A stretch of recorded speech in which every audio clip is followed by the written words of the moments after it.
కళ్యాణ్ గారి మీద అసలు మీ అభిప్రాయం ఏంటి? నేను పక్క ఓకే, వర్గం ఓకే. పవన్ కళ్యాణ్ మీద ఏదన్నా కానీ నాకు ఈ సమస్య ఉందంటే ఆయన గవర్నమెంట్ పరంగా చూసుకోవద్దు. ఏదన్నా సరే వచ్చి మాట్లాడుతున్నప్పుడు సానుకూలంగా స్పందిస్తాడు. మొన్న ఆయన మాట్లాడుతూ స్పందించి చెప్పు పరిష్కారం వెంటనే చేస్తాడు. నేను హోంమంత్రి అయ్యి ఉంటే క్రిమినల్స్ అందరికీ తొక్కిపట్టి నార తీసేవాడిని.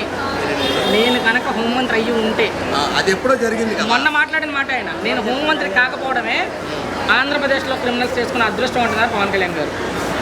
నిజంగా ఆయన హోంమంత్రి అయితే ఎలా ఉంటుంది ఆంధ్రప్రదేశ్లో? ఒక్క నిమిషం ఆగు, అవి మాట్లాడతాను. మీ అభిప్రాయం చెప్పన్నా.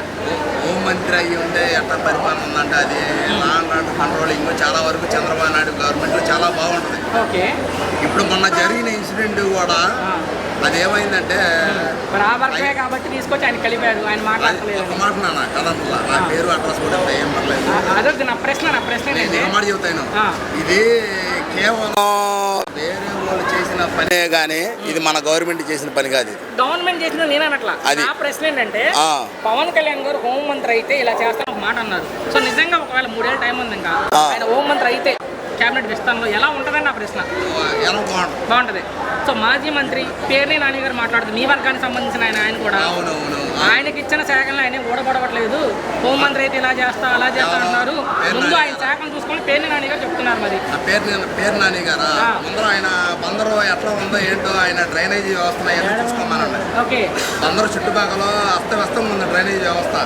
ముందర బందరు ఇది కానీ అవన్నీ చూసుకున్న తర్వాత అప్పుడు ఇక్కడ మాట్లాడమని ప్రశ్న ఏంటంటే పవన్ కళ్యాణ్ గారు చెప్తారంటే ముందు అంబటి రాంబాబు గారు వస్తారు, ఆయన మీ వర్గమే, నెక్స్ట్ పేర్ని నాని గారు వస్తారు. సో మీ వర్గం వాళ్ళతోనే మీ వర్గం వాళ్ళే తిట్టేస్తున్నారు. ఏంటి దాని మీద మీ అభిప్రాయం?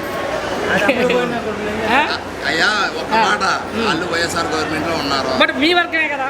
మా అయినా సరే వాళ్ళు చెడ పురుగులు అంటే వర్గానికి చెడ పురుగులు ఎవరంటే అంబటి రాంబాబు, పేర్ని నాని. తెలంగాణలో పోటీ చేస్తానని ప్రకటించారు పవన్ కళ్యాణ్ గారు. పోటీ చేస్తాం, మేము ఎక్కడైనా పోటీ చేస్తాం, ఎవరైనా చేయొచ్చు.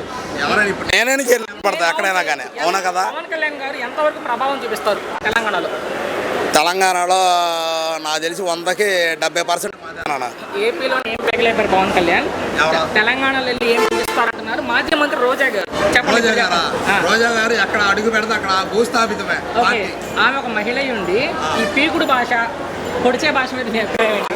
ఆమె భాష మీద మేము ఎక్కువ మహిళా మేము గౌరవిస్తాం. ఓకే, సో చివరిగా పవన్ కళ్యాణ్ గారిని తిట్టే వాళ్ళకి ఏం చెప్తారు? ఆయన్ని తిట్టే వాళ్ళకి అది ఎవరైనా కానీ రాంబాబు గారు కావచ్చు, నాని గారు కావచ్చు, ఒక్క నిమిషం ఉండేవాళ్ళు వస్తాను.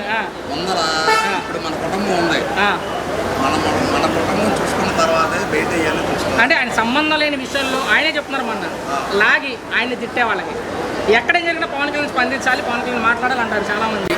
ఆయన సంబంధం లేని విషయాల్లో కూడా ఇప్పుడు నేను ఎక్కడ ఉన్నానా, ఇది నా సందు లేదు, నేను ఉంటానా, ఇది గ్రామం. ఇప్పుడు ఏమన్నా జరిగినా సరే మనం స్పందించాలి. ముఖ్యమంత్రి గారు ఉన్నారు, ముఖ్యమంత్రి గారిని అడగరు వీళ్ళు, ఉప ముఖ్యమంత్రి గారిని పవన్ కళ్యాణ్ అడుగుతారు. అవును, వాళ్ళు ఎంతవరకు స్పందించారు మరి ఏ దాడులు ఏ జరిగినాయి కదా, వాళ్ళు ఎంతమందికి స్పందించారు, ఎంతవరకు ఇది చేశారు, అది మాట్లాడిన తర్వాత చివరిగా ఒకే ఒక్క మాటలో పవన్ కళ్యాణ్ గారి మీద అంటే గుడ్ నాన్న ఆయన అభిమానులు కోరుకున్నట్లుగా ఆయన ముఖ్యమంత్రి అవకాశం ఎంత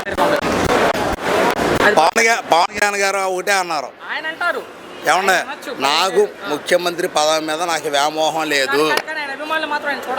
ముఖ్యమంత్రిగా గత ప్రభుత్వం ఇప్పుడు చంద్రబాబు నాయుడు గారు మళ్ళీ అవకాశం ఇస్తే మటుకి దాంట్లో మేము అనుకునేది ఏంటంటే ఒక 2.5 సంవత్సరాలు చంద్రబాబు నాయుడు గారు, 2.5 సంవత్సరాలు పవన్ కళ్యాణ్ గారు వెళ్తే పరిపాలన ఎట్లా ఉంది అంటే ప్రజలే చెప్తారు నిర్ణయం. చాలా థ్యాంక్స్.